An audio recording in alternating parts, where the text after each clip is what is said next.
Ketika iman muncul, Allah memberikan kekuatan yang luar biasa kepada pahlawan.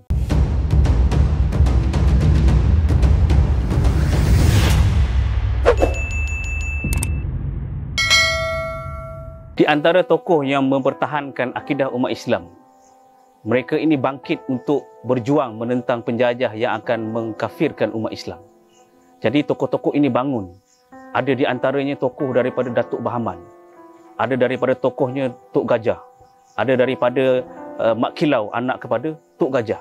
Ada daripada kalangan mereka Tok Kupaluh. Ada dari kalangan mereka ini adalah Tok Janggut. Dan mereka ini semuanya adalah orang agamawan sebenarnya. Asalnya mereka ini bukan orang yang mengangkat senjata, bukan. Tetapi mereka mahir untuk mempertahankan diri. Kehebatan mereka bukanlah untuk ditunjuk hebat, tetapi kebangkitan mereka itu dengan cara mana bila agama mereka disentuh. Kamu ambillah harta aku, kamu ambillah rumah aku, tapi jangan kau ambil iman dalam hati aku. Maka itulah bangkitnya pendekar ini mempertahankan akidah. Aku tidak mahu anak cucu aku kufur dan orang yang tidak beriman kepada Allah. Biarlah kita mati dibunuh, biarlah daging ini berderai. Janji Allah, iman itu dalam hati. Itu sumpah daripada pendekar dan pahlawan Melayu kita. Kalau kita tengok, macam-macam terjadi, fitnah yang jatuh ke atas pahlawan kita. Kalau zaman sekarang ni, kalau Mak Kilau dengan Tok Bahaman hidup, agaknya lebih teruk fitnah dia. Mungkin lebih dahsyat daripada apa yang kita fikirkan. Zaman tu pun belum ada telefon, belum ada viral dan sebagainya, mereka teruk di fitnah. Jadi mereka tetap berjuang. Kenapa? Apa yang manusia bercakap, apa yang makhluk bercakap, mereka tidak fikirkan. Apa yang mereka fikirkan adalah itu perintah Allah. Mak Kilau dengan Datuk Bahaman ni sebenarnya mereka mempertahankan akidah umat Islam. Tentang cukai, isu yang kedua. Selepas berlaku isu yang kedua. Isu yang kedua berlaku kerana melibatkan pertumpahan darah di Kampung Budu. Siapa boleh tahu cerita pertumpahan darah di Kampung Budu, boleh cari sejarah ini. Kenapa kebangkitan orang Melayu tu sampai tahap yang maksimum. Kalau setakat minta duit macam tu kita boleh bagi lagi. Tapi menghilangkan nyawa orang, kamu takkan nak duduk diam. Itulah bermulanya perjuangan Mak Kilau.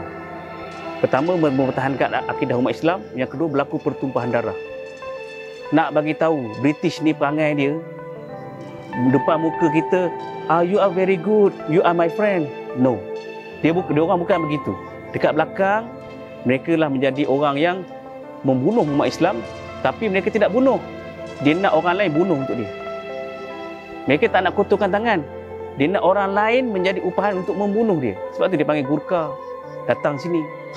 Orang Sing jadi polis dan sebagainya untuk jaga dia. Sebab dia sendiri tahu dia tak mampu nak lawan. Jadi, dan orang-orang yang boleh dibayar dari kalangan orang Melayu sendiri. Siapa orang-orang yang boleh dibayar? Orang yang kurang iman dia. Punca daripada situ. Jadi selamatkan akidah itu isunya lebih besar daripada kita hilang wang. Orang atau nenek kita dulu begitu. Sebab tu di dalam perjanjian tu kita selamatkan dua. Agama Islam ada istiadat orang Melayu.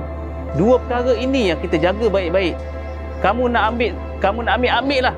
10,000, 10 juta kamu ambil, tapi jangan kamu ambil iman. Itulah punca perjuangan Mak Kilau. Raja Ali Haji Fisabilillah ini seorang yang warak dan alim dalam agama. Seorang warak dan alim dalam agama. Banyak ulama kenal beliau. Dan beliau adalah seorang yang mahir dalam ilmu kependekaran dan mahir juga dalam ilmu politik dan strategi perang. Ketika beliau hendak dikepung, nak ditangkap, beliau sedang membaca kitab Dalail Khairat dan tersimpan badik di sisi. Dia letakkan badik, dibaca kitab Dalail Khairat. Ketika itu beliau sedang dikepung. Ketika beliau dikepung, ketika itu musuh datang masuk ke rumah mencari beliau, tak nampak walaupun depan mata. Antara maunah yang Allah bagi kepada beliau, ketika musuh nak menangkap dalam rumah, tak nampak. Asbab membaca kitab Dalail Khairat. Dan ketika mana beliau sudah tiba masanya, beliau merasakan bahawasanya dirinya, mungkin aku akan pergi selepas ini. Maka beliau keluar terus menghadap musuh Belanda dan petualang-petualang yang munafik Beliau menjerit dengan suara yang kuat dan lantang, mengatakan, "Ini Raja Ali Haji yang kamu cari-cari selama ini. Di sini." Yang dicari Umar tadi tak nampak. Maka sampailah beliau di situ, dadanya dibedil dengan meriam. Tercampaklah beberapa kaki ke belakang, namun tidak hancur dada. Bangun dan beliau syahid bersama dengan kitab dikeliknya kitab Dalil Khairat dan badik di sisinya. Bermaksud, kamu ambillah apa saja, tetapi bukan iman aku. Keruntuhan akidah umat Islam berlaku apabila yang pertama majlis-majlis zikrullah, majlis-majlis agama ditinggalkan. Ulama-ulama dijauhkan. Pemimpin tidak bersama dengan ulama lagi.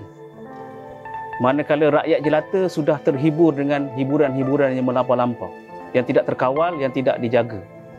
Jadi apabila ini berlaku, maka detik kehancuran dan akidah mula masuk oleh musuh-musuh Islam dan orang-orang yang ingin merosakkan negara tersebut. Jadi antara elemen-elemen yang mereka akan sebarkan antaranya adalah hiburan yang berlebihan. Hiburan yang berlebihan ni telah menyebabkan ramai umat Islam rosak. Ya, hiburan yang berlebihan. Tidak dikatakan hiburan itu salah, tapi sikap berlebihan itu salah di sisi agama. Ya. Dan kita kena ingat bahawasanya akidah ini runtuh kerana umat Islam sudah dijauhkan dengan ulama dan dikelirukan. Apa itu dikelirukan? Kata ulama ni tak betul, dia ni betul, dia ni betul, dia ni tak betul. Jadi orang yang tak belajar tidak dapat bezakan mana ulama yang betul, mana yang hak, ulama yang batil. Macam kita bagi tahu bahawasanya untuk melihat kedua-duanya, Imam Ghazali memberitahu dua. Ulama ni ada dua, ulama dunia dan ulama akhirat. Cari ulama yang akhirat. Ulama yang tidak meletakkan dirinya keduniaan, ulama yang tidak meletakkan dirinya sanjungan, tidak meletakkan dirinya harta benda, suka berbaik-baik dengan orang yang nama-nama tertentu untuk mengejar nama dan sebagainya. Carilah ulama akhirat. InsyaAllah kamu akan selamat.